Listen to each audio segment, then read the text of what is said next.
Miaravantsika rehetrarehetra ny ekipan'ny Météo Madagascar mivantana tia pasapito indray isika satria tamin'ny 7 ora maraina teo dia efa tafiditra an-tanety ilay rivo-doza ELIAKIM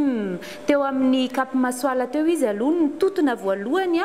dia avy eo izy mitotona fandroany indray manelanelana ny Mananara sy Maroantsetra any amin'iny fiandohan'ny tolakandro iny dia noho izany indrindra ary dia izao mahazo ny filazana miloko mena na filazana loza mitatao ibe alanana mandry tsara be fandriana varatra ny faritra Isava Atsinanana Alaotra Mangoro ary ny Analanjorofo iny mahazo ny filazana miloko mavo na loza manambana ny faritra Diana Analalava Antsohi Sport Berger Mampikony Tsaratanana ny faritra Analamanga sy Vatovavy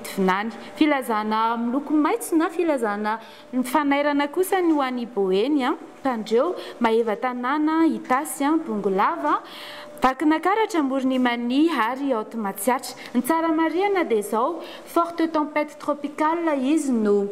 niditra an-tanety iny amin'ny ankapobeny ny rivo-doza rehefa tafiditra tanety dia manomboka miena tsikelikely ny heriny eo amin'ny 10 kilometatra isan'ora eo ny rivotra entiny 70 kilometatra isan'ora kosa ny tafio-drivotra raha ny lalany dia mety mahazo an'iny distrikany Mandritsara iny izy raha alina dia avy eo makany Andilamena Tsaratanàna Parafaravola dia any Ambatondrazaka amakivaky an'iny Alaotra Mangoro iny izy raha ny vinavina ho andra-pitso maray dia eritreretinay hoe hivoaka any Vatomandry ny tsara nefa dia manaraka ny vaovao tsy tapaka momba ny toetry ny andro izay atolotray ny rotsakorana no tena ahina ho betsaka zany amin'ireo faritra voalaza ireo dia mametraka ny veloma mandrapitafa vetivety amintsika rehetrarehetra indray veloma to